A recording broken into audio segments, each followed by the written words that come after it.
Natapos po natin ang chapter 2 of Revelation nung nakaraan po na Friday. And so far, we have come to learn that ang bawat iglesia na ating po mga pinag-aaralan ay may mga kanya-kanya po sila mga problema, we can say strengths and weaknesses. Pagdating po sa unang iglesia, which is the Church of Ephesus, we know that they are theologically sound. Meron po silang gift of discernment. Masasabi po natin that they were a very strong theological church. Kaya lang ang problema, nawala po ang kanilang pag-ibig sa Diyos. Pagdating po sa Smyrna, they were not a big church. They were in fact a small church. They were poor. They were being persecuted. Pero kilala po sila ng Diyos. And for the past several Fridays, we've come to learn that ang naging problema po ng mga nakaraan na simbahan na ating po pinag-aralan is that meron po silang kahinaan of compromise. Mahilig po sila makipag-compromise sa mundo, sa immorality and idolatry. Ngayong pagpasok po natin dito, sa aklat po ng Revelation chapter 3, ang unang iglesia that starts off this chapter is the Church of Sardis. Now, just to give us a historical background, ang Sardis po is well known unang-una sa mga Diyos-Diyosan po na kanilang pinaglilingkuran. At ang Diyos-Diyosan na kanilang pinaglilingkuran is a goddess by the name of Cybele. Si Cybele is the equivalent of the Roman goddess na si Artemis. Okay? Now, itong Diyos-Diyosa na pinaglilingkuran po ng mga tao ho in Sardis is that si Cybele and Artemis, sila po yung kinikilala mga Diyos-Diyosan of nature, life, and the moon. Okay? Pangalawa, ang lugar po ng Sardis was well known for lack of vigilance. Nang ibig sabihin, yung lugar po ng Sardis was a well-known place sa Asia Minor na 2 beses po sila nilusob ng mga iba't ibang bansa or empires. Halimbawa, in the year 549 BC, nilusob po sila ni Cyrus. And then following after that, in the year 214 to 216 BC, nilusob naman po sila ni Antiochus the Great. So when you look at these very things na nabanggit po dito, they were known for their idolatry and they were also known for their sudden destruction dahil hindi sila we could say nagbabantay when it comes to military reinforcement. Bukod pa ho dito, a last thing that we could also mention concerning about Sardis, nung 17 AD, nagkaroon po sila na matinding earthquake. Kaya nasira po ang Sardis. Ang Sardis ay kinikilala isa sa mga pinakamagagandang lugar in Asia Minor, subalit in 17 AD, ito po ay nawasak dahil po lumindol. So these are the three basic backgrounds of Sardis. Now bakit po natin kailangang pag-aralan ho ito? Because when you look at the historical background po minsan ng mga lugar na binabanggit po sa Biblia, there are times where ginagamit po ng ating Panginoon Hesukristo yung background ng mga lugar po na yan upang mag-connect ng isang theological na aral. And we will see po mamaya how these three has some form of significance sa mga nabanggit po dito.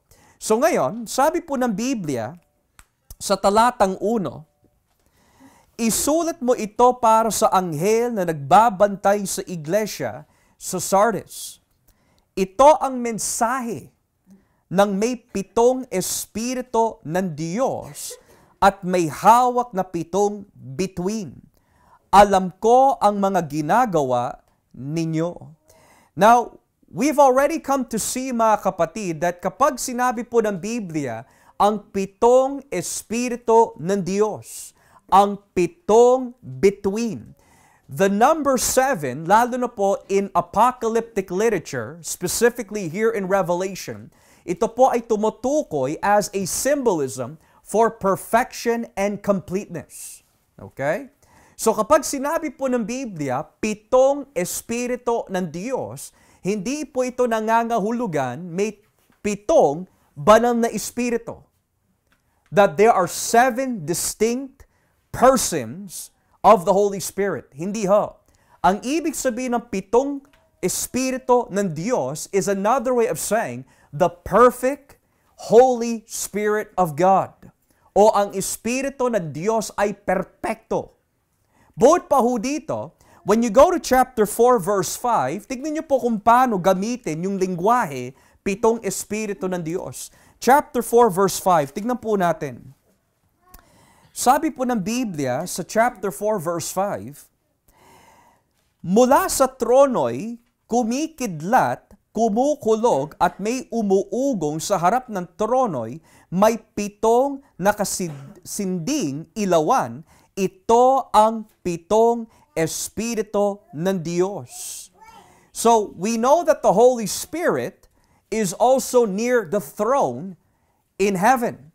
And when you get to chapter 5, dito po tayo sa kapitulo 5, talatang 6, tignan niyo po nakalagay.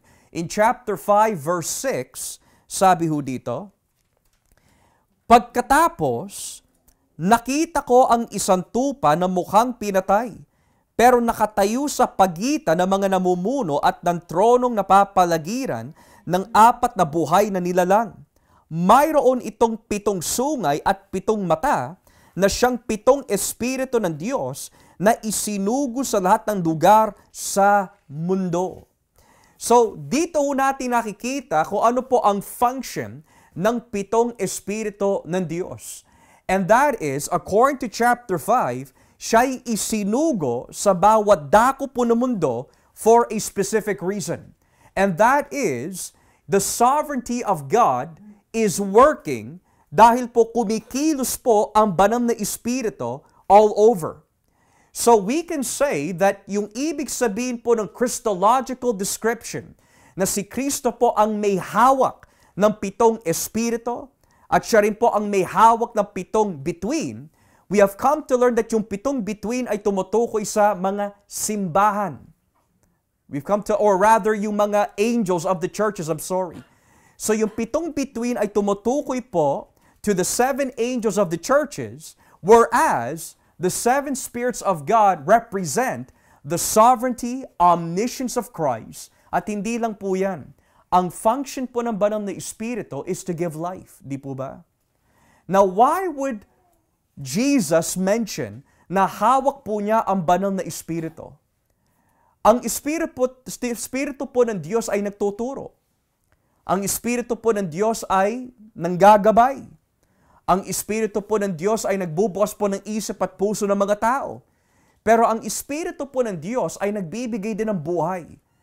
So kung siya po ay nagbibigay ng buhay, bakit kaya kailangan banggitin ng ating Panginoon na siya ang may hawak ng 7 espiritu ng Diyos when the Spirit of God gives life?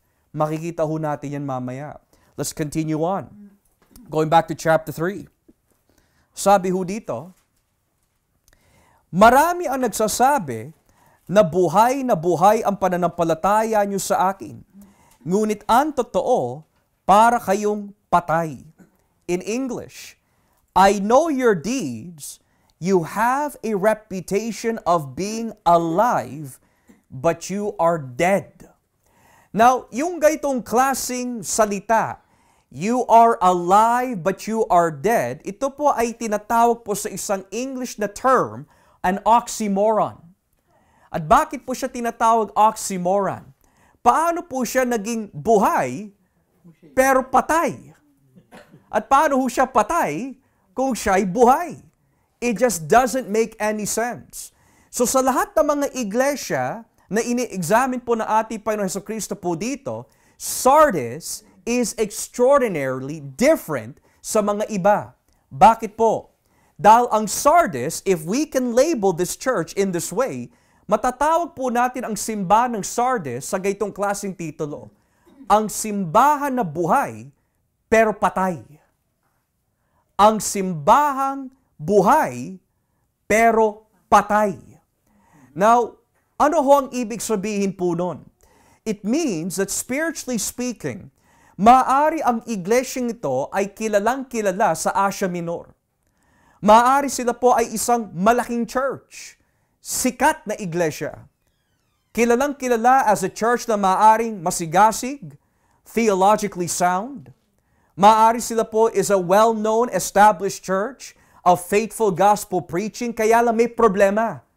Sa paningin ng Diyos, hindi sa paningin ng tao, kundi sa paningin ng Diyos, ang kanilang kalagayan sa espiritual, they are dead. So dito, itinuturo ho sa atin ng Biblia, pagdating po sa pananaw ng tao, maaari maganda tignan ang isang iglesia. Sa paningin ng tao, maaari namamangha po sila sa kagandahan ng iglesia, yung pagiging mapagbigay ng iglesia, o dahil namamangha po sila sa sobrang laki ng iglesia. Pero sa paningin ng Diyos, hindi niya tinitignan ang mga bagay na ito. Ang sabi po ng Biblia, nagsasabi ang marami na kayo'y buhay na buhay, pero ang totoo, para kayong patay. They are dead. Now let's continue. Verse 2. Gumising kayo at pasiglahin ang natitira ninyong pananampalataya para hindi tuluyang mamatay. Dahil nakikita ko na ang magawa nyo ay hindi pa ganap sa paningin ng aking Diyos. In English, wake up, strengthen what remains, and what is about to die. For I have found your deeds unfinished or incomplete in the sight of my God. Now, ang unang inutos po sa iglesyang ito is very important for us to understand. Dahil ang unang binanggit po ni Kristo pagdating po sa iglesyang ito, right after He examines yung kanilang spiritual condition, He goes on to say, be awake. Or sa isang salin, be watchful. Or sa isang salin, be on the alert. So, yung mga gaytong klaseng salita, awake, watchful, alert, what do they all have in common, mga kapatid? Meron po silang pinapahiwatig ng pagiging handa, maging handa, magbantay, huwag matulog, huwag magpabaya, kundi maging handa when it is needed. And this teaches us that sa kabila po na kanilang reputasyon bilang isang kilalang simbahan, at least sa panlabas, may nakikita po ang Diyos sa kanila na hindi maganda. And that is, posible po sa isang sikat o kilalang iglesia that bagamat externally, marami silang ginagawa, pero spiritually, natutulog. Spiritually, hindi nagbabantay. Naging, we could say, complacent. Naging komportable na lang sa pagiging religyoso. Pero natutulog na po sila, spiritually speaking. Kaya sa Biblia, hindi lang po ang Sardis ang may ganyang klaseng problema. Kung ating po babasahin dito po sa aklat ng Efeso Kapitulo 5, in Ephesians chapter 5, kahit po ang ating Apostol Pablo, when he was writing to the Ephesians church, or the Ephesian church rather, went on to say in verse 13, sa Efeso 5 talatang 13, tignan niyo po ang nakalagay ho dito. Ephesians 5 verse 13. Sabi po niya, pero kung pagsasabihan niyo sila sa masasama nilang ginagawa, malalaman nilang masama nga ang kanilang mga ginagawa, sapagkat maliliwanagan ang lahat ng naaabot ng liwanag ng katotohanan. Kaya nga sinasabi, gumising ka, ikaw na natutulog. Bumangon ka mula sa mga patay at liliwanagan ka ni Kristo. Kaya mag-ingat kayo kung paano kayo namumuhay. Huwag kayong mamuhay tulad ng mga mangmang, kundi tulad ng marurunong na nakakaalam na kalooban ng Diyos. So sa madaling salita, kapag sinabi pala ng Biblia, gumising ka, be alert, be aware, be sober, be vigilant, be watchful, this is another way of saying, huwag kang magpapabaya. Alamin mo ang kalooban ng Diyos. Huwag kang maging komportable lang, pero hindi mo hinahanap ang kalooban ng Diyos. Kaya nga napakalino na binabanggit po dito sa aklat ng Efeso, huwag kayong mamuhay tulad ng mga mangmang, kundi tulad ng marurunong na nakakaalam ng kalooban ng Diyos. So ang taong mangmang sa Biblia ay hindi yung taong walang napag-aralan when it comes to education, kundi ang ibig sabihin po ng isang mangmang ayon po sa banal na Espiritu is that hindi nila hinahanap ang kalooban ng Diyos. At maaari, yan din po ang naging problema ng Sardis. Naging komportable na lang po sila sa kanilang mga aktibidad, naging komportable po sila sa kanilang reputasyon bilang isang kilalang church, pero pagdating sa mga bagay na espiritual, napabayaan po nila. No wonder why Jesus says, meron kayong pangalan na buhay, hanggang pangalan lang. Pero pagdating sa espiritual, kayo'y mga patay. So ngayon, kung babalikan po natin on chapter 3, sabi pa ho dito mga kapatid, in verse 2, pasiglahin ang natitira ninyong pananampalataya. Strengthen what remains and is about to die. The second thing na binanggit po dito, bukod pa ho sa be awake, be watchful, be on the alert, may binanggit pa ho si Kristo, strengthen. What remains that is about to die. Now, I must admit mga kapatid, this part right here is difficult to interpret. Dahil, the difficulty is not so much kung ano po yung dapat nilang gawin because it's clear, kailangan po nila palakasin. Pero ang tanong, ano yung dapat palakasin? And this is where it becomes difficult. Ano yung tinutukoy po dito? What remains? Ito yung mahirap intindihin. Yung bang natitira na binabanggit po ba dito, is this a reference po sa mga kapatiran na nanghihina?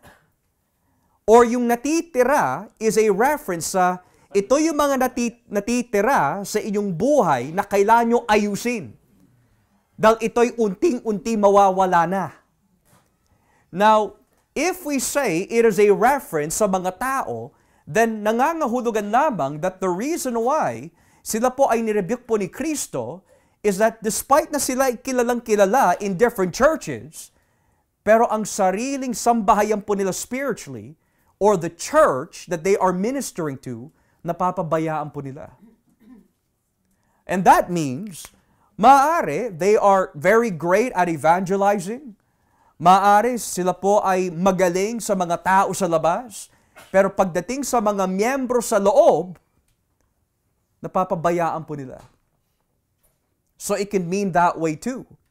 Or, kung ito po ay tumutukoy sa mga natitirang katangian po sa kanila, pero napapabayaan po nila ang kanilang spiritual life, that means that yung mga ginagawa po nila noon ay napapabayaan po ngayon at malapit ng mamatay. And there are those Bible commentators who suggest that as we continue reading, ang maaaring naging problema po sa Sardis, at least sa gaytong klaseng pananaw, is that Sardis, yung lugar po na yon, was also a place full of Jews. And therefore, hindi sila pinapakialaman po ng gobyerno because the Jews were well respected dahil po sa kanilang monotheistic religion.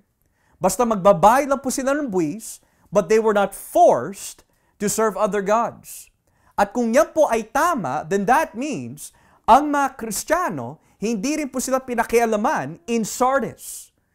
So, ayon po sa ibang pananaw, yung what remains is that dahil naging komportable po ang Church of Sardis na hindi na mag-evangelize, naging komportable na po sila na maging worldly, naging komportable na po sila sa kanilang pagiging lay low and inoffensive, sabi ng Biblia, unting-unti namamatay ang kanilang espiritual na kalagayan.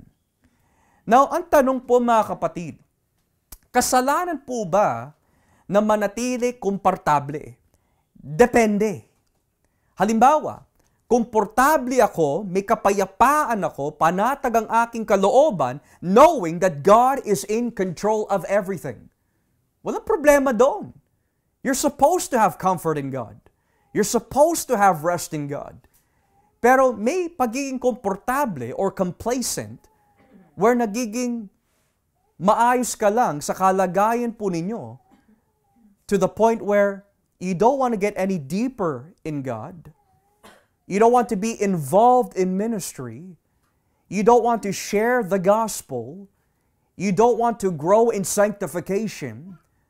You don't want to be involved with the brothers and sisters in Christ. Basta komportable ka lang.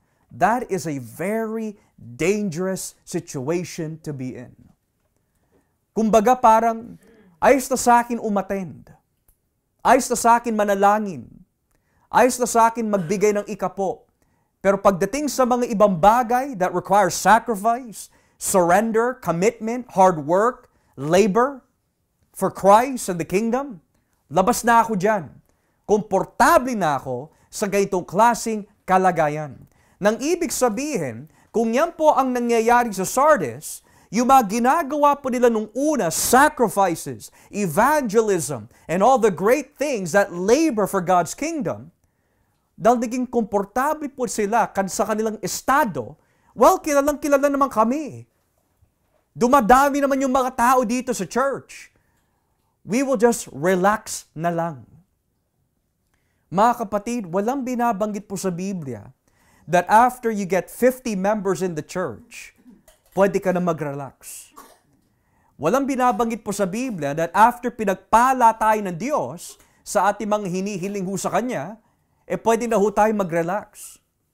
Nang ibig sabihin, habang hindi pa ho bumabalik ang ating Panginoon, we are working for the kingdom of Christ. At yan ang naging problema sa Sardis. Ang pinangahawakan ng nila is, kilala naman kami. We are a well-known church. Basta kilala kami ng mga tao, that's fine. We're good. Hayaan mo yung mga iba ang gumawa. Hayaan mo yung mga masisipag sa church ang gumawa. Pero tayo, total, kumikilos naman ang Panginoon. Let's just be comfortable, complacent. Wala tayong gagawin. And if that is correct, yan ang problema sa Church of Sardis. So remember, sa paningin ng tao, kilalang kilala ang Sardis bilang isang buhay, vibrant, very powerful church. Pero sa paningin ng Diyos, you're dead to me. You're a corpse. Kumbaga parang ka isang carcass na nilagyan ka lang ng makeup. Yan yung sinasabi po ni Kristo sa mga Pariseo. Nakasuot kayo ng puti, but deep down, you are corpses. You're bones. Yan ang Sardis.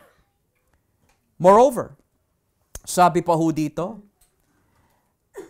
dahil nakikita ko na ang mga gawa nyo ay hindi pa ganap sa paningin ng aking Diyos. Now here's the word that is quite terrifying. Your works are not fulfilling.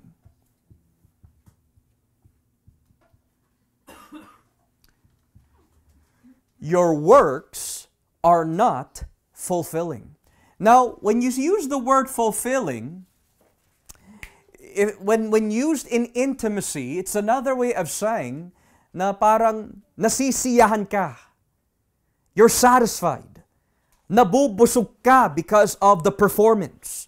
Nagugustuhan mo yung nakikita mo. Nagugustuhan mo yung napapakinggan mo. It is very fulfilling. Pinagpapala. Pero in the case of Christ, sinasabi niya, maaring marami kayong ginagawa, maaring kilalang kilala kayo ng mga ibang simbahan at ng mga ibang tao, pero ang pamumuhay ninyo sa akin ay hindi nagbibigay ng kasiyahan. It is not fulfilling. It's not satisfying. Hindi siya masarap. Hindi siya mabango. Your works ay hindi ganap. Now, sa isang banda, maaari ho natin tanungin, Brother Josh, di ba hindi tayo maliligtas pamagitan ng ating performance? Yes. Pero notice how Christ is saying here, He's speaking to them as a judge. Totoo, hindi ho tayo maliligtas pamagitan ng ating mabubuting gawa, but we will be judged according to our works. We are not saved by our works, but we will be judged by our works. Yan ang ginagawa ni Kristo. He is saying that your work, your conduct, your life, bilang so-called Kristiyano, is not satisfying to me. Hindi siya fulfilling. Hindi ako nabubusog, hindi ako nagagalak, hindi ako nasisiyahan. So, there are two things na nabanggit po ng ating Panginoon sa iglesyang ito. You are dead at hindi kayo nakakalugod sa akin. You're dead, you're not satisfying. Now, wala pa ho tayo naririnig mabuti na compliment ng Panginoon sa iglesyang ito. So far, it's been negative. Well-known sa tao, not well-known sa Diyos. Now, when you get to verse 3, kaya alalahanin ninyo ang mga aral na tinanggap ninyo. Sundin ninyo ang mga iyon at pagsisihan ang iyong mga kasalanan. Kung hindi kayo gigising, darating ako sa oras na hindi ninyo inaasahan, tulad ng isang magnanakaw na hindi ninyo alam kung kailan darating. Now, when you look at yung nabanggit po dito nung una, and that is be alert, be awake, be watchful, and etc. The next thing binanggit po ng ating Panginoon is the threat. Nagbigay po siya ng babala and threat and warning. I will come to you as a thief. Teka, Pastor, di ba ang pagnanakaw kasalanan? Kasalanan. Pero hindi sinabi ni Kristo, magnanakaw siya. Remember, He is using analogies. He's not saying that ginagawa niya yung kasamaan ng ginagawa ni isang magnanakaw. What He is saying is, kung ang isang magnanakaw, hindi mo alam kung kailan siya magnanakaw, ganoon din si Kristo. Hindi mo alam kung kailan siya babalik. Now, on a technical standpoint, when the Bible says, I will come and you will never know when that hour will be, that word never know has a strong negative, double negative, which means imposible na malaman mo kung kailan ako babalik, madadatnan mo na lang kung ikaw ay nagtatapat o hindi. O matagtagpuan mo lang ako that I'm back whether you're faithful or not. So hindi ho natin alam kung kailan po babalik ang Panginoon, and yet the Bible says, His threat to the church, I will come to you. Now, taka lang, di ba yan ang inaasahan ng mga Kristiyano na bumalik na si Kristo? Paano yan naging babala, kung yun naman talaga ang pangako ng Diyos? Well, it is good news sa mga nagtatapat. It's bad news sa mga hindi nagtatapat. Well, where do you find yung mga ganitong klaseng elemento sa Biblia? Yung mga hindi gising, yung mga hindi nagbabantay, tapos ang babala, babalik si Kristo na para magnanakaw. Di ba tinuturo ho yan sa mga ibang parte ng Biblia? Tignan nga po natin dito sa chapter 16 verse 15 ng Revelation. Chapter 16. Dito po tayo sa Kapitulo 16, talatang 15.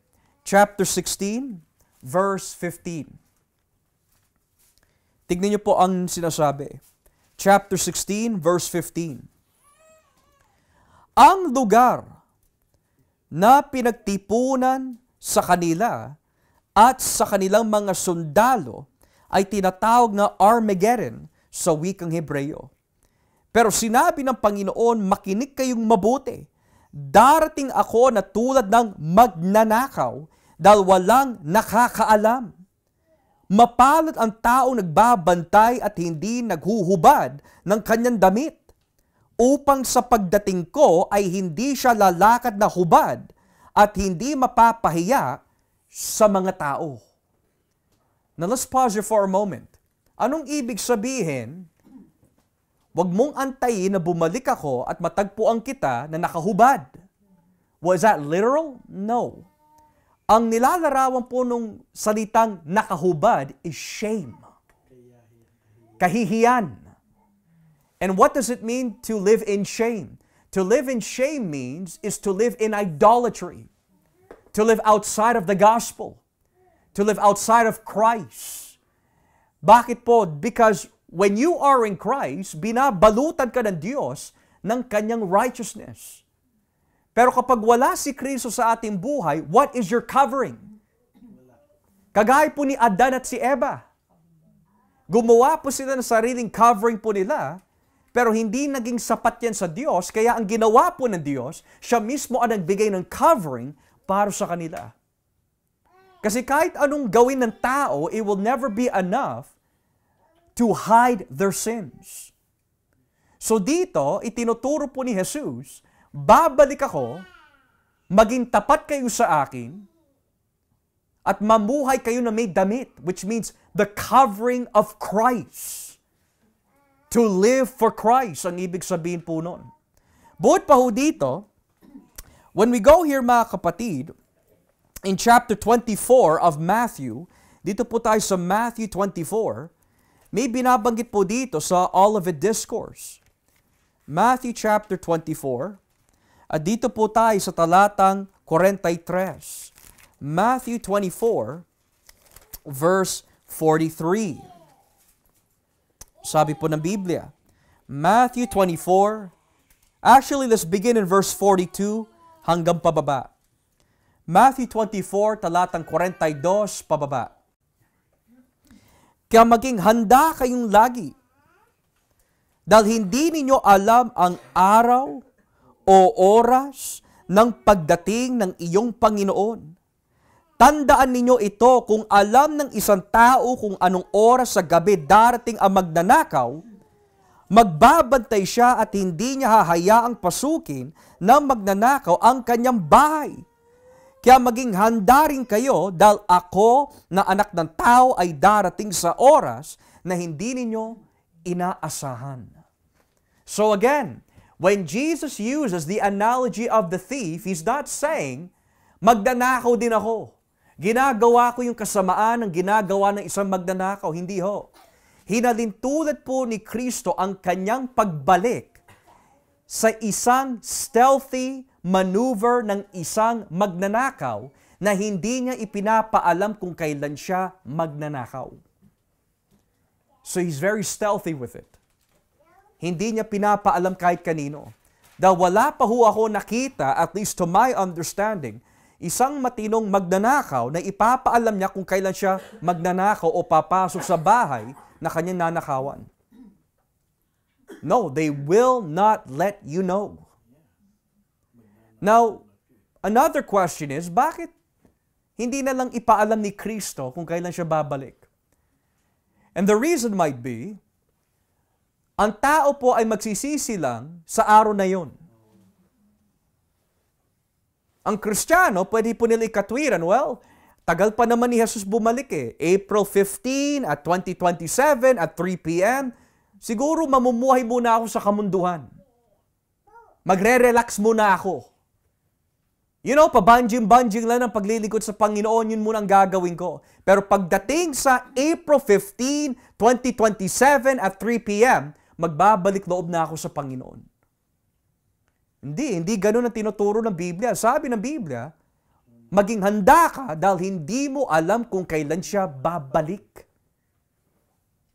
So, yung gaitong klaseng analogy of the thief is to be understood as the unexpected coming and return of Christ. The unexpected return of Christ. 1 Thessalonians chapter 5, kung ating po babasahin. Kagaya po ni Mateo, ito rin ang naging teolohiya ni Pablo. Unang Thessalonica 5, talatang 1 hanggang 2. 1 Thessalonians chapter 5, verses 1 to 2. Tignan niyo po ang nakalagay.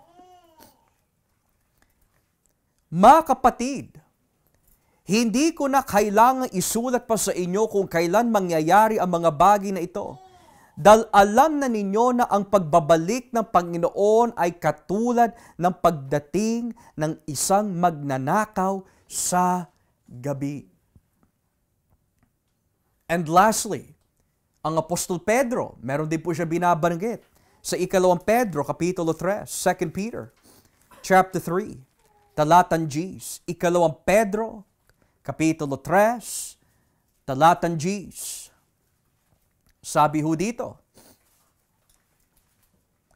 ang araw ng Panginoon ay darating na tulad ng isang magnanakaw.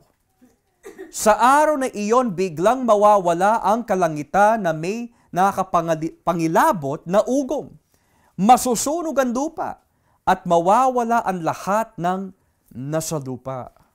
So dito, when we come to see mga kapatid, yung mga binabanggit po dito, I will come as a thief, I will come as a thief, I will come as a thief. Bakit po binabanggit ni Jesus po ito sa mga ibang talatang yan? Because all those verses na binasa po natin all have something in common. Yung mga tao ay hindi nagbabantay. Tayo po ba mga kapatid? Kung babalik man ang Panginoon mamayang gabi, o babalik po siya in 5 minutes, and you are not aware, can we say, Panginoon, I'm prepared, I'm ready?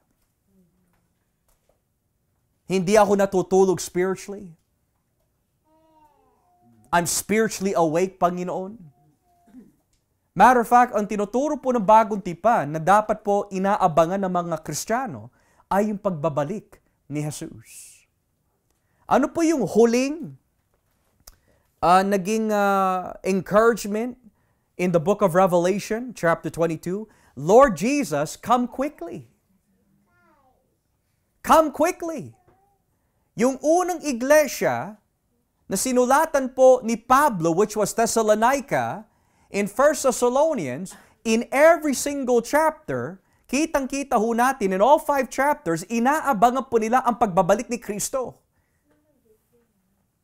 Kahit nga po na umakyat ang Panginoon in the book of Acts, ang sabi po ng dalawang anghel, the same Jesus that went up will be the same Jesus that will come down. Be prepared. Pero how many people in the universal church, mga kapatid, ay naghahanda sa pagbabalik ni Jesus? Remember, na pag-aralan ho natin, marami sa mundo naghahanda na yumaman, naghahanda na makakuha po ng commission, naghahanda po ng promotion, naghahanda po for a field trip, vacation. Now, hindi masama yung mga bagay na yun if it's to be used for God's glory, pero hindi number 1 on that list yung pagbabalik ni Kristo. Na bakit po kailangan ng bawat Kristiyano na naisin na bumalik po ang Panginoon? Well, unang-una, kapag bumalik na po ang Panginoon, tapos na si Satanas. Tapos na ang presensya ng kasalanan. Wala na ang tukso. Wala na kamatayan. Wala na kabulukan. All things will be made new. But the problem of Sardis was, I'm comfortable. I'm comfortable as a popular church. I'm comfortable as a powerful church. I'm comfortable as a big church. I'm comfortable. Yan ay tinatawag po sa Biblia, spiritually asleep. Tulog. kay Kristo, patay. Kaya if we go back to chapter 3, verse 4, tignan niyo po nakalagay. Ngunit, chapter 3, verse 4, ngunit, may ilan sa inyo riyan sa Sardis na hindi nahawa sa masamang gawain ng iba. Lalakad silang kasama ko na nakasuot na puting damit dahil karapat dapat sila. For they are worthy. Now, kagaya po ng ibang simbahan na napag-aralan po natin in chapter 2, sa kabila po ng karamihan po sa mga iglesia na pag-aralan natin that they live in compromise, yung iba nagpapabaya, pero there's always a remnant in the church. At ano po yung remnant po na yon? The remnant there is, hindi lahat sa iglesia ay lumalakad po sa kamunduhan. May mga iba na nagtatapat. So ito po ay nagtuturo ho sa atin, hindi porket partikan ng isang simbahan, that means lahat ay nagtatapat. Hindi, tinitignan po ng Diyos ang buong simbahan corporately, but at the same time, individually. Hindi pa pwede, alam ko gumagawa ng kalokohan yan, pero dahil kasama siya na CCWC, he's okay. Hindi ho ganon. Alam ko na parte yung babae na yan sa CCWC, at alam ko tamad din siya yung mga iba ay kumikilos, pero it's okay. Kasi parte siya ng church eh. Hindi ganon ang tinuturo ng Biblia. Ang sabi po ng salita po ng Diyos, may mga iba. So He's looking at us individually. Hindi tayo pwede magtago kay Brother June o kay Brother Joel o kay Brother Ray. Hindi po pwede ganon. Haharap po tayo isa't isa and we will give account according to the works that we have done. So hindi po pwede, best friend ko si pastor eh. Best friend ko itong masipag na to. Best friend ko yung masipag na yan. Jesus doesn't care. He is looking at us individually. Kaya notice how he says here, may mga iba dyan na lalakad na nakaputing damit. Dahil karapat dapat sila. Now here's the question. Anong nilalarawan ng puting damit? Well, every time na binabanggit po yung salitang puting damit, meron po itong kinalaman sa makalangit na experience.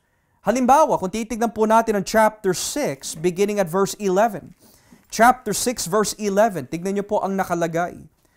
In chapter 6, verse 11. Matter of fact, itaas po natin ang basa sa talata 9 para mas buo. Chapter 6, verse 9 to 11. Tignan niyo po ang nakalagay ho dito.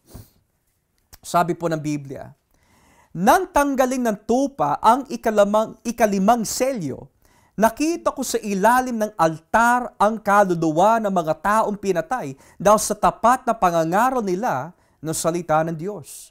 Sumisigaw sila ng malakas, Panginoon makapangyarihan, banal at tapat, gaano pa po kami katagal na maghihintay bago ninyo hatulan at parusahan ang mga taong pumatay sa amin.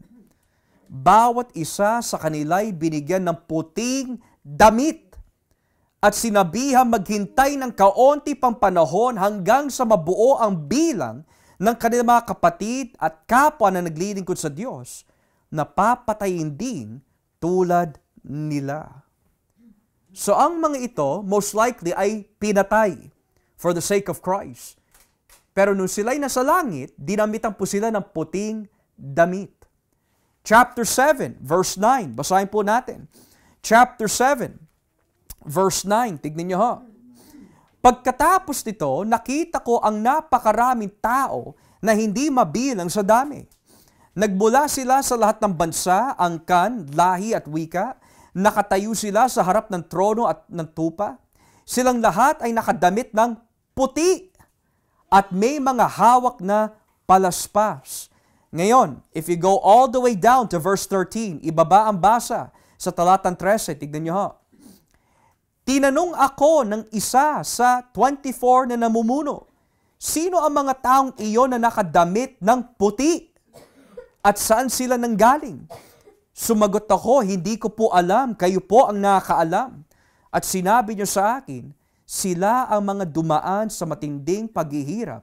Nilinis at pinaputi nila ang kanilang mga damit sa pamagitan ng dugo ng tupa. So here, ang ibig sabihin pala ng puting damit represents purity and righteousness.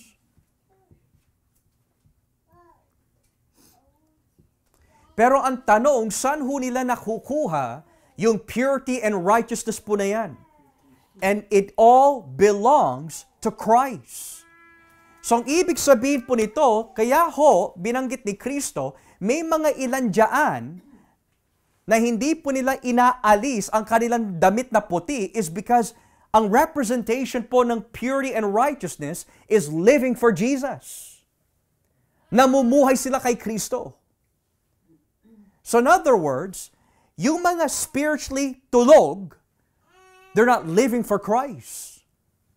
Yung mga spiritually awake, they're living for Christ.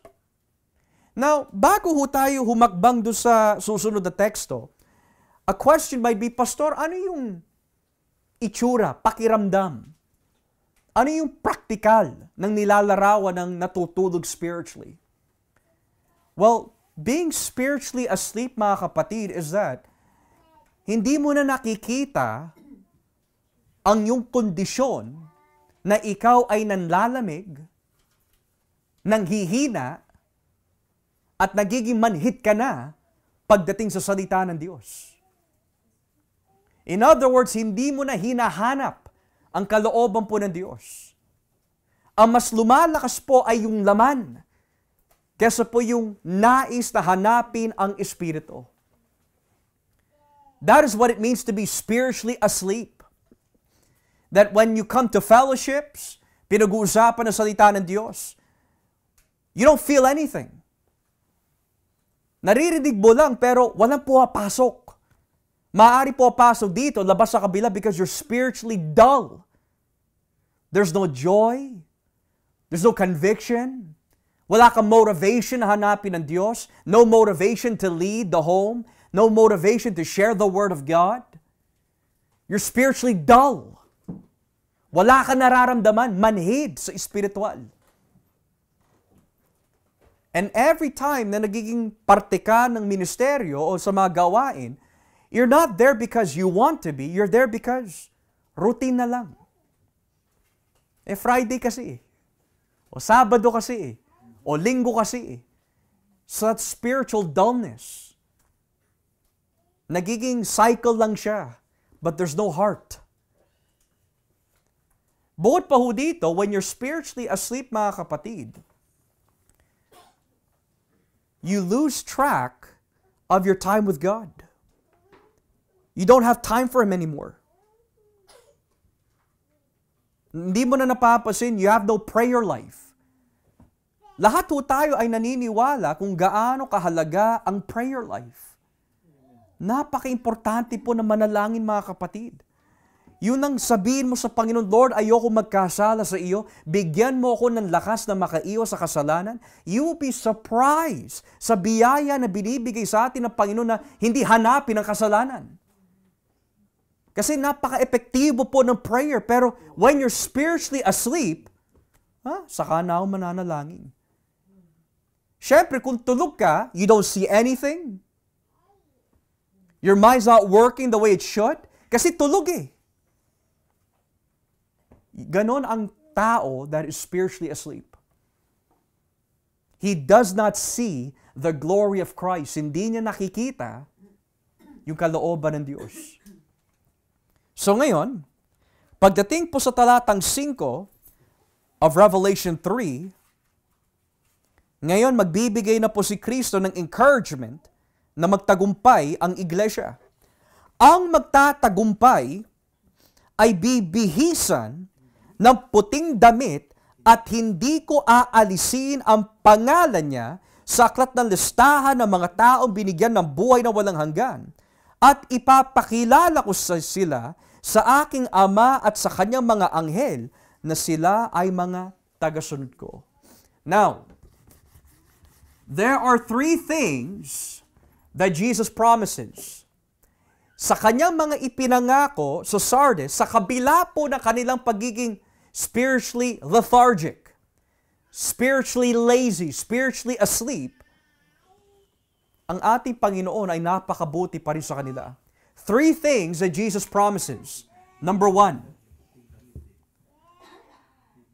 you will be clothed in white. Number two, your name will never be removed from the book of life. And number three, I will confess you.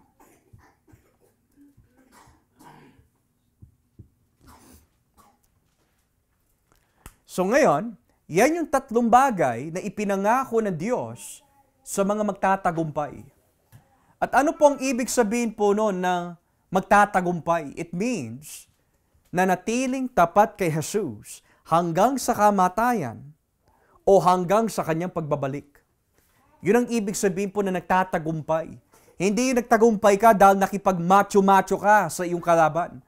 Ang ibig sabihin po na nagtagumpay is na natiling tapat sa Diyos hanggang sa katapusan. So ngayon, ito yung tatlong bagay na ipinangako po ni Jesus sa kanyang iglesia. Sardis, kung kayo'y manunumbalik, magsisisi. Ito yung tatlong bagay na ipinangako ko sa inyo na mangyayari. You'll be clothed in white. Teka lang. What does that mean to be clothed in white as a promise? Well, we understand, mga kapatid, that to be clothed in white, lalo na in the book of Revelation, hindi lang po siya tumutukoy sa purity and righteousness, pero unless you are clothed by the purity of Christ, wala ho tayong fellowship sa Diyos. So, ang mensahe po ng being clothed in white bilang pangako is, kung kayo'y magtatagumpay, makakasama nyo ang Diyos for all of eternity.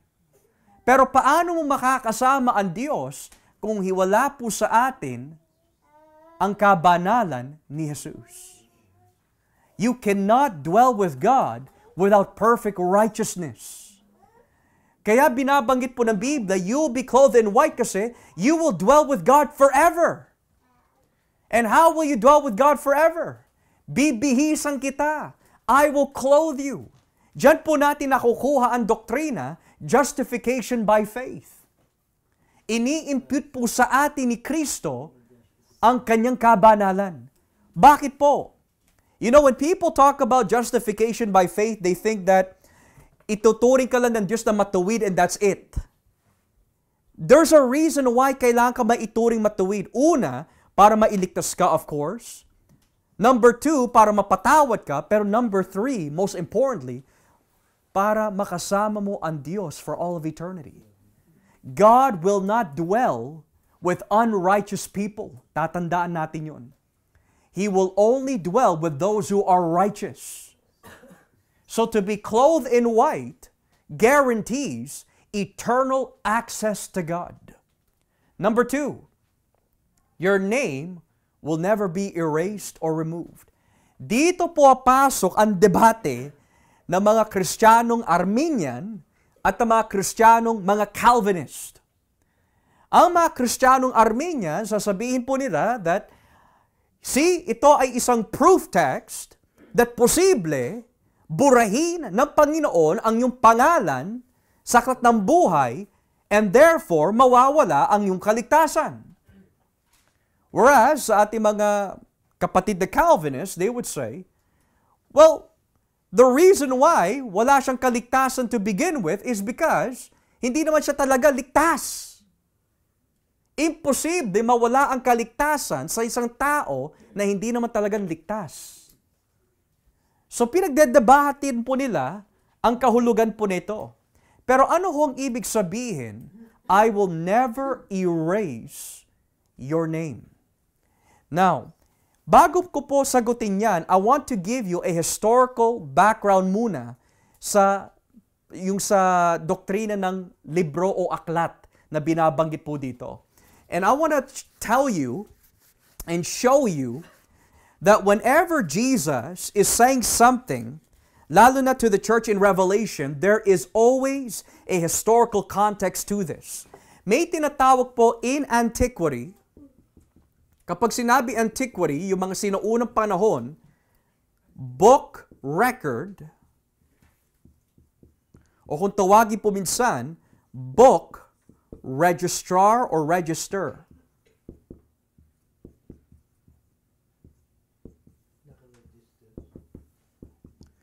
Na anong ibig sabihin po niyan? Sa panahon po ng Greco-Roman world, one of the punishments sa mga citizens na nakagawa ng krima ay napakabigat that kahit nakalista ang kanilang pangalan as citizen sa isang lugar, basta sila ay gumawa ng krima na sabihin na po natin, malubha o masyadong seryoso, binubura ang kanilang pangalan at nawawala ang lahat ng kanilang privileges to be a part of that locale. Number 2, may binabanggit din po sa Lumang Tipan yung tinatawag na book record or book registrar. Basahin nga po natin dito mga kapatid, sa aklat po ng Salmo 69.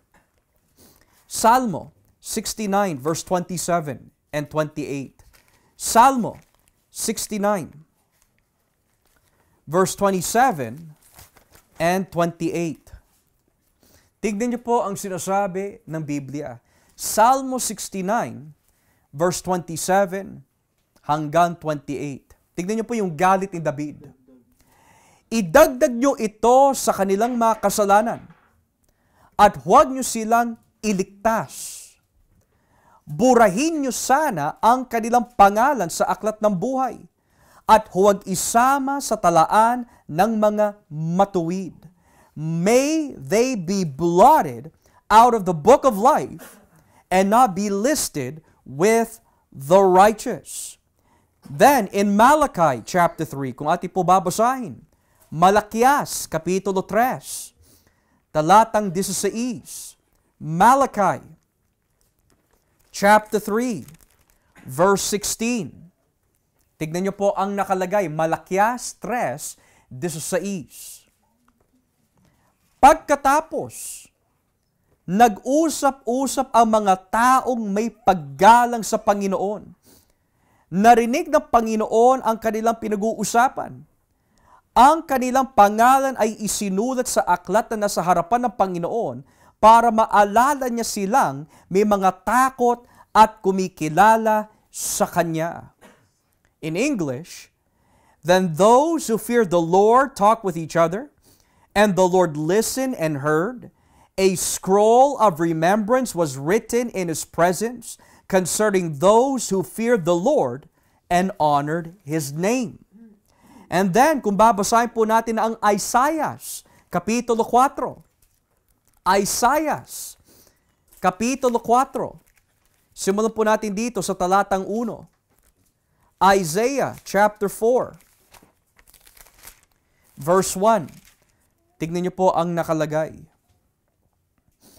Sa mga araw na iyon, 7 babae ang mag-aagawan sa isang lalaki at sasabihin nila, kami na ang bahala sa pagkain at damit namin. Pakasalan mo lang kami para hindi kami kahiya-hiya dahil wala kaming asawa. Darating ang araw na pasasaganiin at pagagandahin ng Panginoon ang mga pananim sa Israel. At ang mga ani ng lupain ay maging karangalan at kaligayahan na natitirang mga tao sa Jerusalem. Tatawaging banal ang manatirang buhay sa Zion, ang lungsod ng Jerusalem. In English of verse 3, those who are left in Zion, who remain in Jerusalem, will be called holy. all who are recorded among the living in Jerusalem. Now, this teaches us that sa Lumang Tipan, may tinatawag po na book registrar or register. That means, kung ikaw ay parte po ng mga Israelita, your name is listed down on a scroll. Subalit kung ikaw ay gagawa ng kalokohan sa kasunduan ng Diyos, aalisin ang iyong pangalan sa listahan na yon at mawawala sa iyo ang privileges ng kasunduan. Yun po ang itinuturo ng Lumang Tipan. Pero, hindi lang natatapos ho dyan. Ang mga Israelita, may book register po sila. Pero pagdating sa Diyos, meron po siyang tinatawag, the Book of Life. At yung Book of Life po na yan, mga kapatid, ay yung nababanggit po ni Moises dito po sa Exodus 32. Kung titignan po natin ang Exodus, chapter 32. Exodus 32. Natakot po si Moises dahil po sa kalokohan na ginagawa ng mga Israelita. Talatang 31 hanggang 32. Exodus 32 verse 31 to 32. Kaya bumalik si Moises sa Panginoon at sinabi, O Panginoon, malaking kasalanan po ang nagawa ng mga taong ito. Gumawa sila ng Diyos na ginto. Pero ngayon, patawarin niyo po sila sa kanilang mga kasalanan. Kung hindi ninyo sila mapapatawad, burahin na lang ninyo ang aking pangalan sa aklat na sinulatan nyo ng pangalan ng iyong mga mamamayan. So, yung mga Israelita, may sarili po sila listahan. But it doesn't necessarily mean yung mga binura ay wala na ho pag-asa na maligtas. Because it's a list, a physical list. Pero in God's list, it's a different story. It's talking about eternity. Now, it is to my understanding, mga kapatid, I do not believe na ang Diyos po ay may literal na aklat. Dahil ang Diyos ay espiritu. Okay? And then that would mean that there is a book that is spiritual din.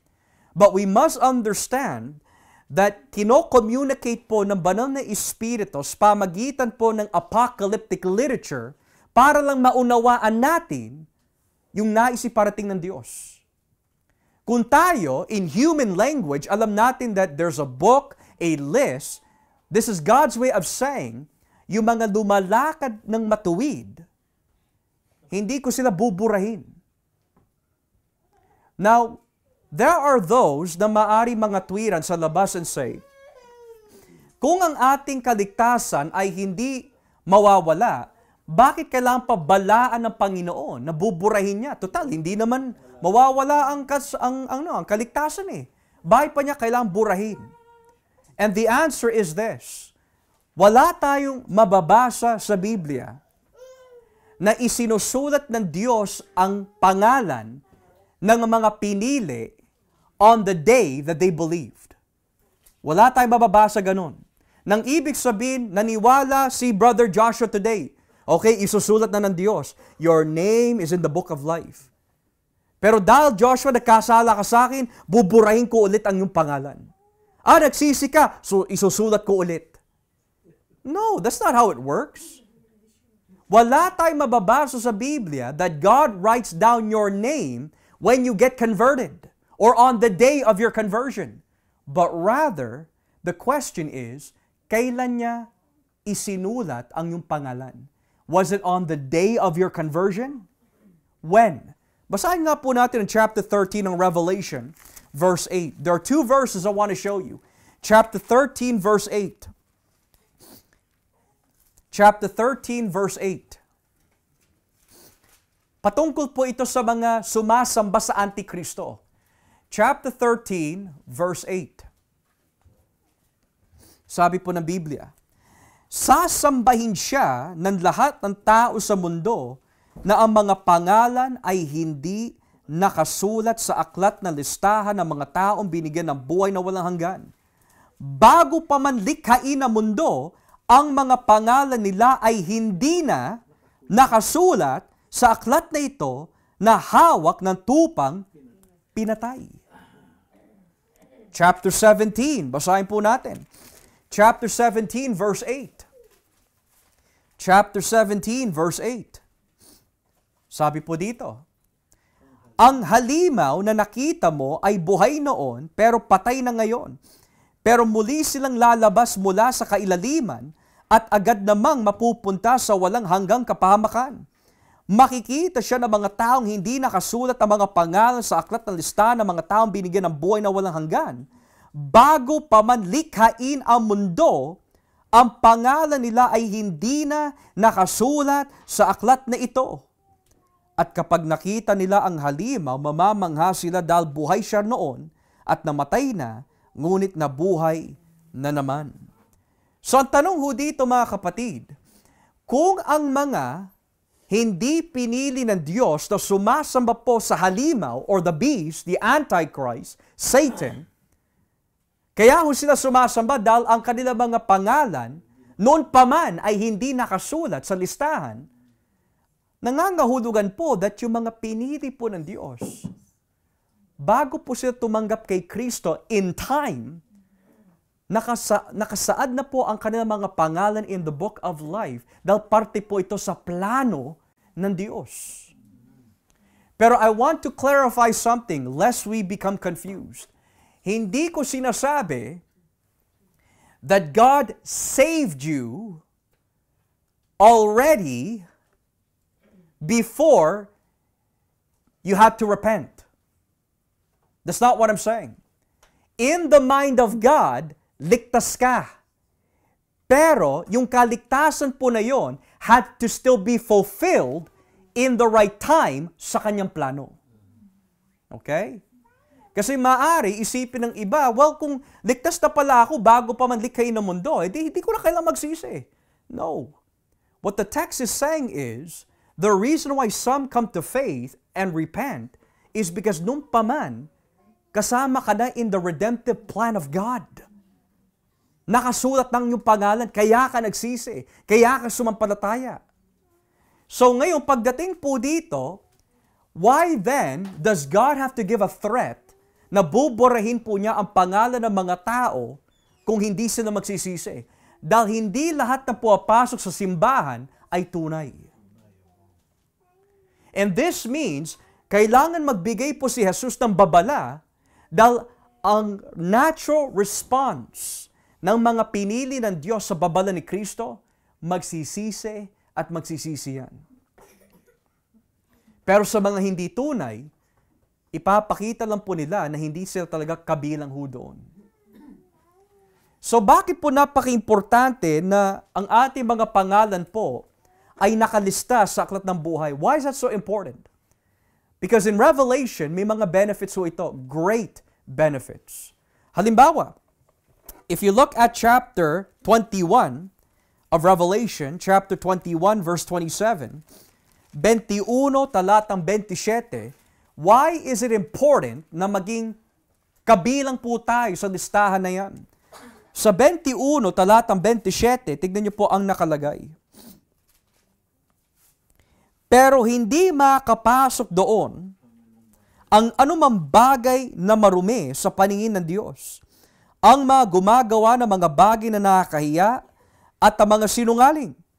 Ang mga makakapasok lang doon ay ang mga taong nakasulat ang pangalan sa aklat ng tupa na listahan ng mga taong binigyan ng buhay na walang hanggan. Nang ibig sabihin, the reason why napaka-importante po ng ating pangalan ay nakalista, because if I could speak in human terms, kagaya po ng isang event, ito ang location.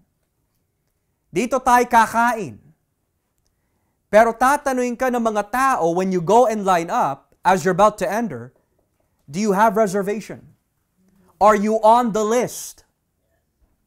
Kung wala ka sa listahan, you can't come in. Pero palawakin ho natin. When you go and eat at a fancy restaurant, hindi ka pa pwede pumasok doon na naka-shorts. Kailangan maayos ang iyong damit. Subukan nyo po pumasok sa 529 Wellington na naka-shorts. Sigurado palalabasin ka.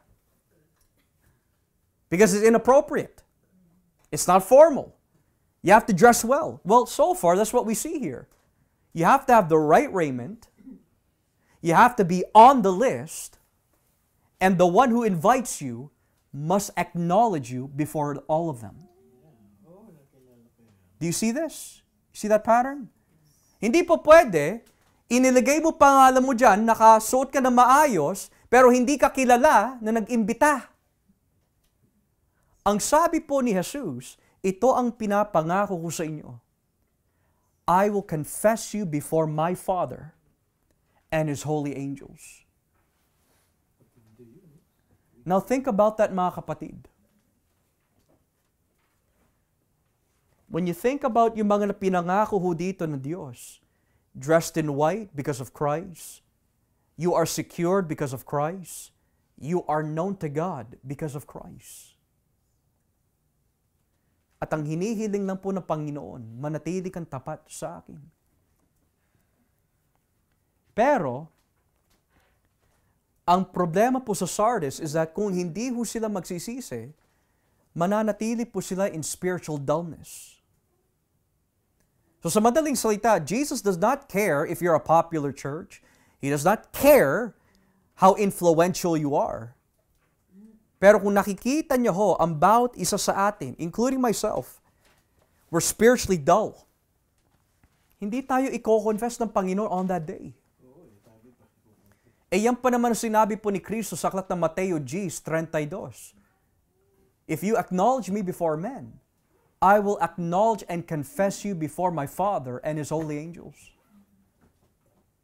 So this evening, mga kapatid, if the church of Ephesus is dealing with lack of first love, Smyrna, poverty and persecution, Pergamum, Thyatira, compromising churches, Sardis, ang nilalarawan po symbolic ni Sardis is a spiritually lazy church which is dead in the view of Christ. So bago ho tayo magtapos, sa Christological details po ni Kristo about His description of Himself, ano yung una po niya binanggit sa Sardis? Ako ang may hawak ng 7 Espiritu ng Diyos. Bakit niya kailangan banggitin na He has the power to give the Holy Spirit? Well, ano po ba ang nagagawa ng Espiritu Santo? To give life. Ano ba ang problema ng Sardis? They are dead in the eyes of Christ. Nang ibig sabihin, Jesus Christ alone has the power to give life, spiritual life, to a church that is spiritually dead. Tayo po ba, mga kapatid? We need to be filled with the Spirit. We need to be rejuvenated, to be strengthened. Sinabi po ng Biblia, be filled with the Holy Spirit daily. Para hindi tayo maging tulog sa espiritual. At ang Espiritu po ng Diyos ang siyang nagbibigay po ng spiritual life sa atin. Hindi mo magagawa yun on your own. Hindi mo magagawa na i-motivate ang iyong sarili without the Holy Spirit. Kaya dapat ho lagi natin ipinapanalangin, Panginoon, keep the Spirit of God in filling me to live for Christ. I need the power of the Holy Spirit. Dahil kung wala po ang kapangyarihan po ng banal na Espiritu, ito mapapansin natin. Wala kang guidance, wala kang direksyon, hindi mo alam yung dapat mong gawin, nangangapa ka pa. You need the guidance of the Holy Spirit. All of us need the Holy Spirit. And kapag wala ho yung guidance of the Spirit of God, diyan po pasok sa mga stupid decisions, indecisive decisions, mga impulsive decisions. We need the guidance of the Holy Spirit. We need wisdom. At kapag lumakad po tayo sa ating nararamdaman, mapapahamak tayo. Madadamay din yung mga tao sa paligid natin. We need to rely and wait on the Holy Spirit. Or else we will end up like Sardis, spiritually lethargic, spiritually dull, and in Christ's view, mga patay. So that being said, ang huling exhortation ni Kristo sa kanyang church, Kayong nakikinig, verse 6, pag-isipan ninyong mabuti ang sinasabi ng banal na Espiritu sa mga iglesia. At sino po ang makakarinig ng tinig ng banal na Espiritu? Yung mga tupa ng Diyos. Kaya nawa po sa ating pag-aaral po nitong gabi mga kapatid, that nakita ho natin kung gaano po ka-dangerous ang kalagayan ng Sardis. We can have all the applause of men. Wow! Ang ganda naman sa CCWC. Wow! Ang sisipag na mga members of CCWC. Pero the most important approval na kailangan po natin makuha is the approval of Christ. I don't care kung ano isipin ng ibang tao sa labas. Ang pinaka-importante is, aprobado po ba tayo sa harapan ng Diyos? Amen? So, with that in mind, nais ko po, buksan po ang ating Q&A floor with those who possibly have questions concerning about what we've learned. Meron po ba tayong mga katanungan po nitong gabi? Any questions po this evening? So, regarding doon sa pastor, doon sa yung regarding doon sa ano ba yung sinabi mo na na praise, at kung yung ba'y tumutukoy sa katauhan ng iglesia o yung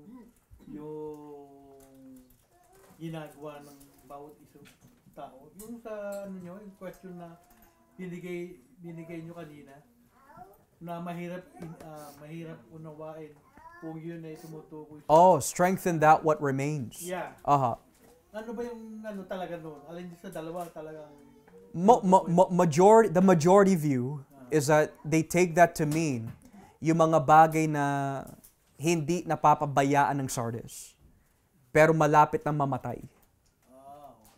Pero posible din na tumutukoy din po siya sa mga individuals na nanghihina na hindi pinapalakas. Pero yung majority view is that the church, may mga katangian po sila na hindi nila napapabayaan pero malapit na mamatay. Yun po yun. Okay? Brother June. Number one, Pastor. Yes po. Kasi si Cristo rin nagsabi na pareho yun sa Matthew. Yes. Yung inimbitahan sa kasal. Yes, yeah. Yung mga hindi nakadamit na puti, Hindi pinapasok. paparusahan at ipapadala doon sa mga nagtutulog. Exactly, right. Yung pareho yun. Yes, absolutely po. So you start to see the harmony of the teachings. So that's good, Brother June. Anyone else have other questions? Yes po. Pastor, kasi medyo confused ako doon sa Aha. kasi sabi sa John 20, saka sa Luke, Mark din na hiningaan sila ni Jesus after death, diba? And then they received the Spirit. And then sa Book of Acts, kailan ba nila talaga tinagkap ang Spirit? Yes. Ang Holy Spirit. Mm-hmm. Kailan talaga nila? They received that. So Jesus had to go up muna. So we can say that nagpakita muna po siya ng 40 days to 500 witnesses in that 40-day period. And then on the 50th day, after He went up, Pentecost na po yun, buwaba na ang banal na Espiritu to bless the people with power. So if we're talking about the baptism of the Holy Spirit, naganap po yun in Acts 1. Yeah. Acts 1 and 2. Sorry, Acts 2. Acts chapter 2. Ngayon, why did He breathe on them? There are those who suggest that minamark po ni Kristo kung sino po yung makakuha ng power of the Spirit. So there are those who suggest that He's breathing on them as a form of marking that ito yung mga taong mabibigyan ng power of the Spirit. So the apostles. Parang blessing. It's sort of a blessing. And I forgot what the other views were, pero that's as far as I can remember. Pero in the case of when they received it, Acts 2 for sure. Acts chapter 2. Yeah. Pero iba pa ho yung regeneration dun sa baptism of the Spirit kasi the baptism of the Spirit in Acts 2 was to give them power to do the work. Pero even in the Old Testament, meron mga naboborn again ho. Pero hindi lahat binigyan ng Espiritu Santo in the Old Testament times. Yeah. Okay? Anyone else have any other questions related or unrelated sa ating mga napag-aralan? Any questions po? Yeah, go ahead po, Brother June. Bakit sa chapter 3 ng Genesis lang nagkaroon ng pangalan si Adan at si Eva?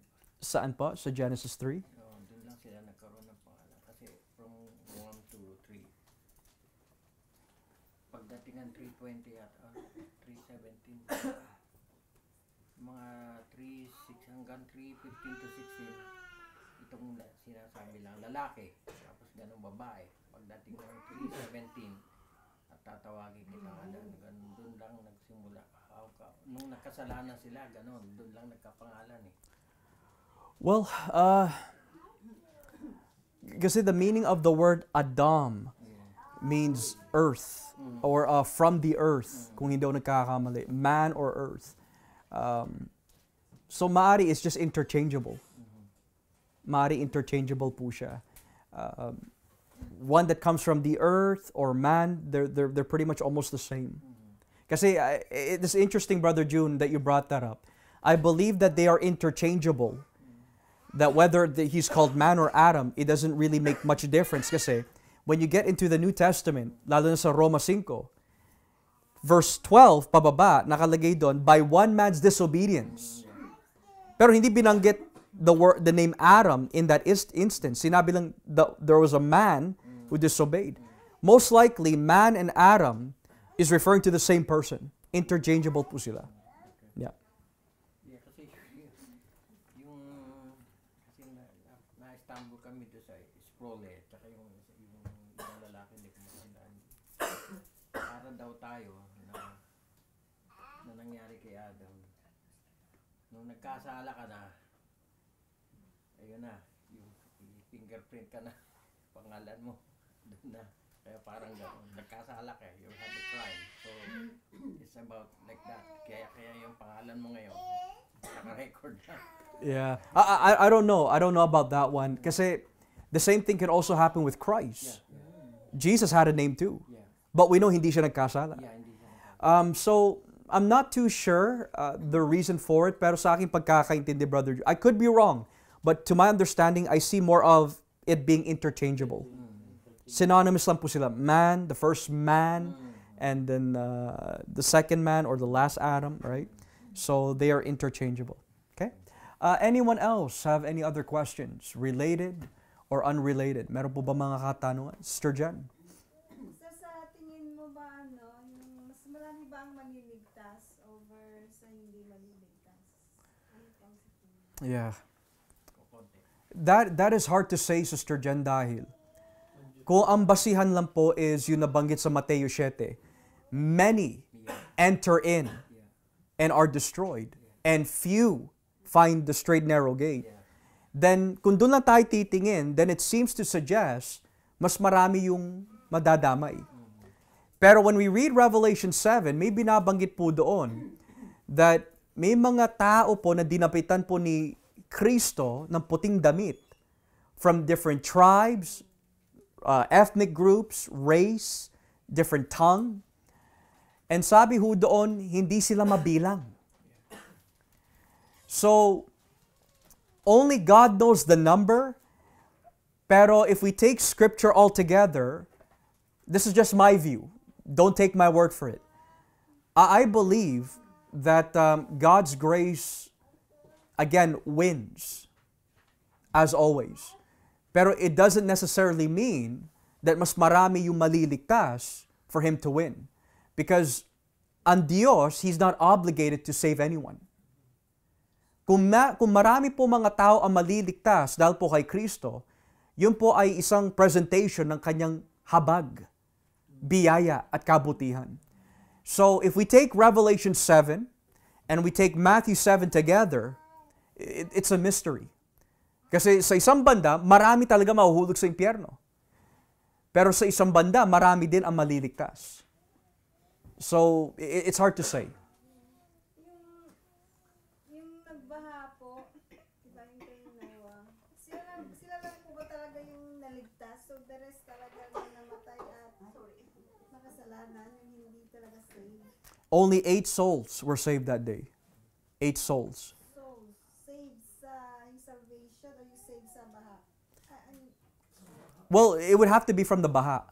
Pero, the fact that, ang sabi po sa Genesis 6, Noah found grace in the sight of the Lord would indicate ligtas ho siya. Now, his children, I'm not too sure. Pero God had to preserve yung pamilya po ni Noah dahil merong tema of the Adamic theme going on. Halimbawa, ibinigay po kay Adan yung utos, multiply. Pero kasalanan na nakapasok, kaya namatay si Adan. Tapos lumagana po ang kasalanan.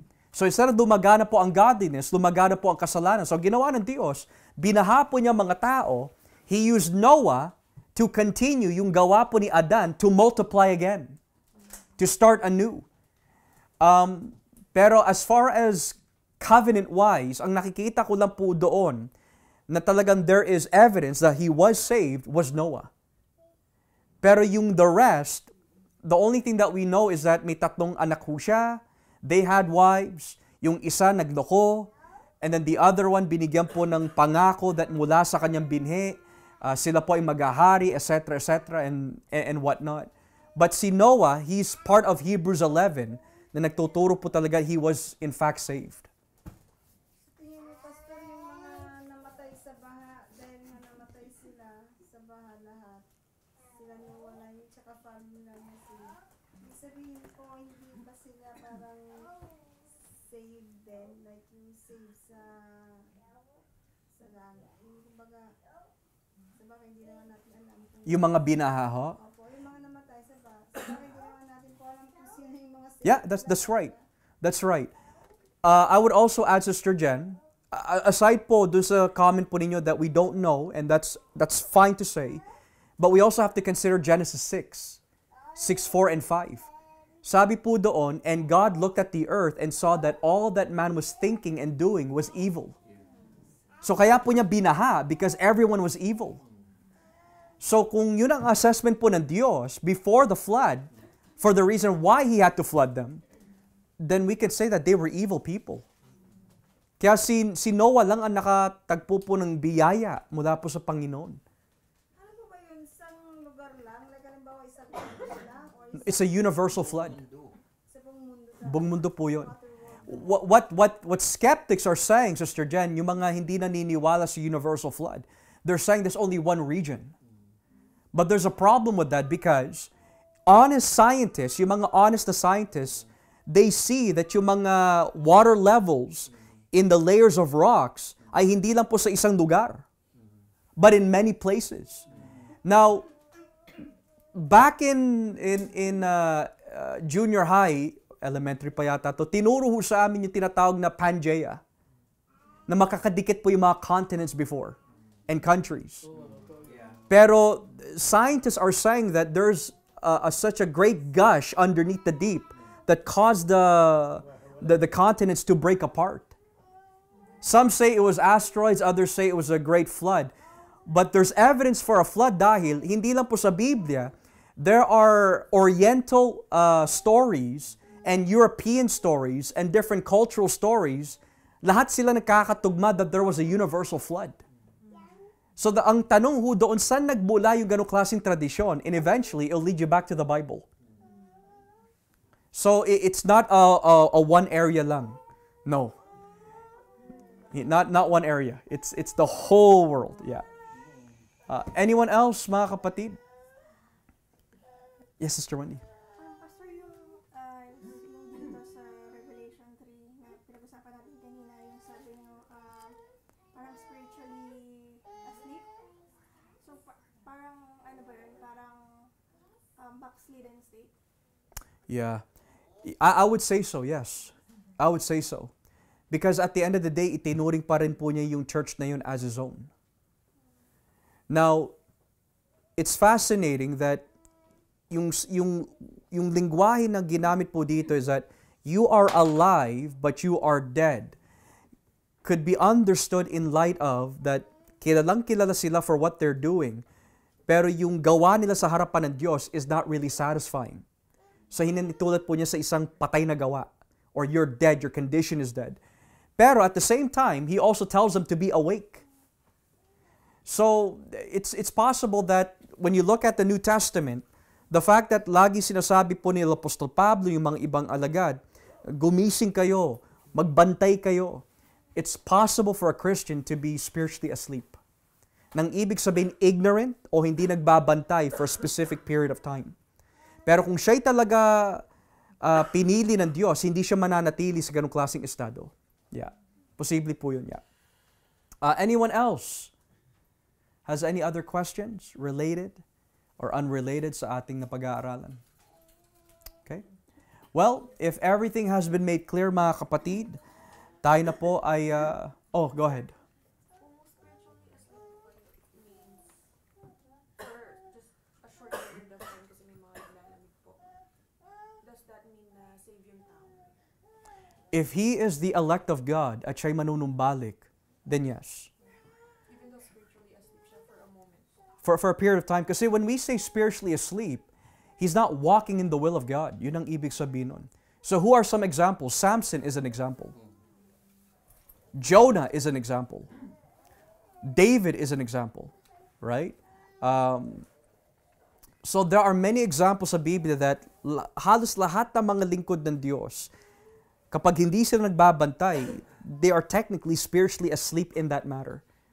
And what I mean by spiritually asleep, hindi nila nakikita yung ninanais ng Diyos. Or they're not living in God's will. Okay? All right?